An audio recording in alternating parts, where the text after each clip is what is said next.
Fancy garment and kids mall, sherwani, coat pant, 3 piece, suiting, shirting, tailoring, बच्चे और बच्चियों के लिए कई सारे कपड़ों की वैरायटियां। हमारा पता आयशा नगर पुलिस स्टेशन के सामने, हजार खोली, मालेगांव। प्रोप्राइटर चांद खान।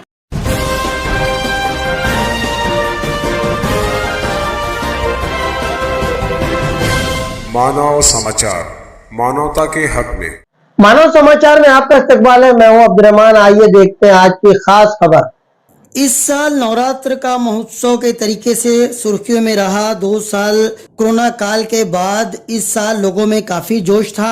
मुंबई के विरार के रहने वाले 35 साल नौजवान मनीष जैन, जो कि पेशे से ज्वेलरी डिजाइनर थे, गरबा खेलने के दौरान उनकी हालत बिगड़ी। जब उन्हें इलाज के गरज से संजीवनी हॉस्पिटल दाखिल किया गया, तब तक बहुत देर हो चुकी थी। दिल का दौरा पड़ने से उनकी मौत वाक़ई हो चुकी थी। अपने बेटे को मुर्दा हालत में देखकर उनके 65 साल वालिद तुर्पी जैन पर भी दिल का दौरा पड़ा और वो भी जाँ बहक हो गए।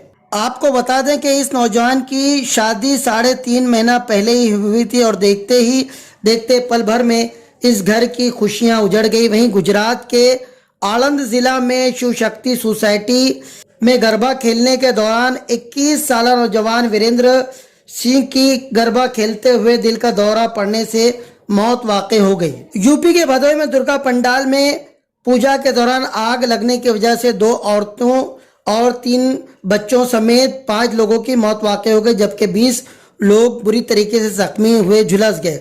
जिस वक्त आग लगी उस वक्त लोग प्रोजेक्टर पर कोई धार्मिक फिल्म देख रहे थे। गार की तरह इस पंडाल से आने जाने के लिए सिर्फ एक ही रास्ता था। अचानक हेलोजन में आग लगने की वजह से ये आग तेजी से फैल गई और किसी को संभलने का मौका ही नहीं मिला। तंग रास्ता होने की वजह से औरतें, बच्चे एक दूसरे पर गिरते पड़ते और एक दूसरे को कुचलते नजर आए।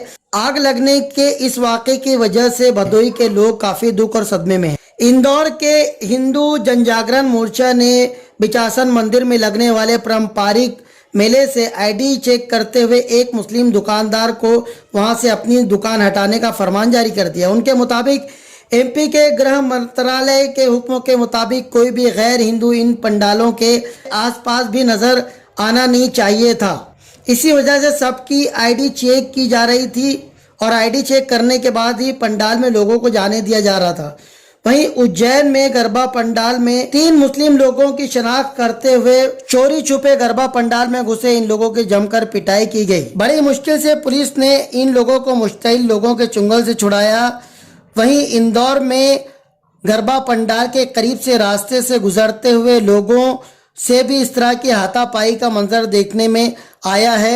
धर्म के नाम पर गुंडागर्दी करते हुए लोगों ने आने जाने वाले लोगों को भी नहीं बख्शा।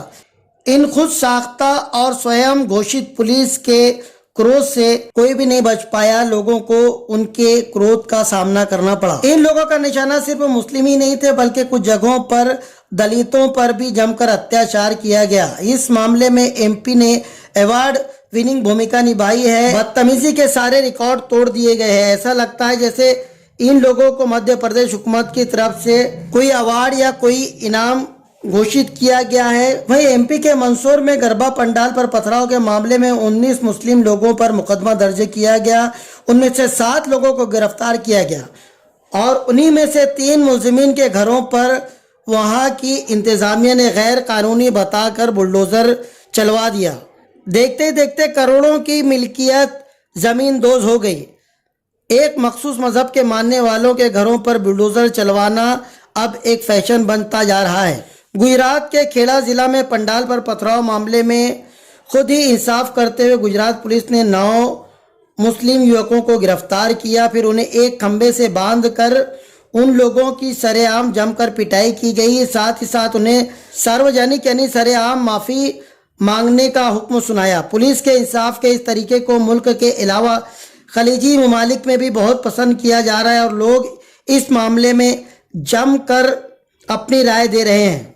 हिंदुस्तान में कई जगह नवरात्र के इस 9 दिन रामलीला का आयोजन होता है और पूरी राम कथा को 10 हिस्सों में बांटकर ड्रामाई अंदाज में ड्रामा स्टेज करके रोजाना एक हिस्सा दिखाया जाता है।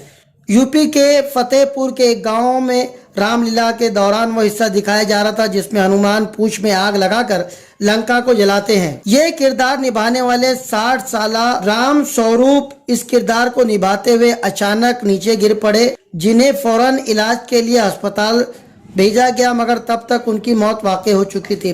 पेशे के एतबार से राम स्वरूप ठेले पर मुख्तलिफ चीजें फरोख्त किया करते थे और काफी सालों से रामलीला में हनुमान का किरदार अदा किया करते थे। जिस वक्त ये नाटक चल रहा था उस वक्त उनके परिवार के लोग भी भीड़ में मौजूद थे।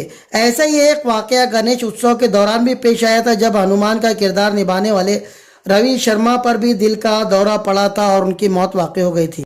वहीं भदोही में आयोजित रामलीला के स्टेज पर बार डांसरों ने जमकर फास्ट डांस किया। इस दौरान रामायण में किरदार निभाने वाले सभी किरदार मंच पर देखे जा सकते हैं। धर्म के नाम पर परोसी जाने वाली इस अश्लीलता और फास्ट हरकत पर पुलिस अमला भी हरकत में आया और उसने इस तरह की घटिया हरकत करने पर रामलीला कमेटी पुराना बाजार भदोही के जुमला अफराद पर कार्रवाई की।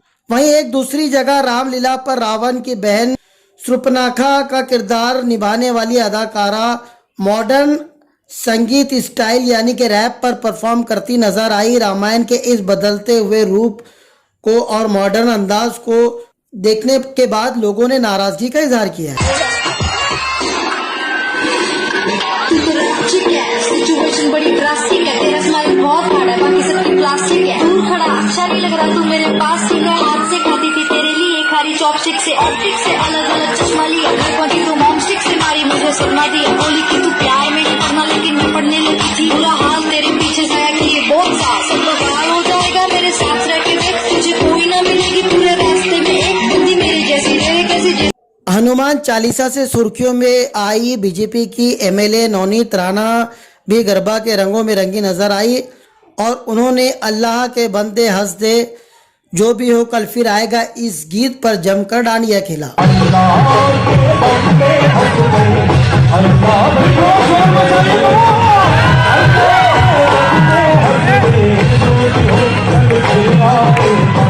वहीं ट्रेन के बाद एयरपोर्ट पर खाली वक्त में मुसाफिर भी गरबा खेलते हुए नजर आए। उन्होंने एयरपोर्ट पर गरबा खेलना शुरू किया और थोड़ी देर के लिए एयरपोर्ट का ये हिस्सा गरबा पंडाल में तब्दील हो गया।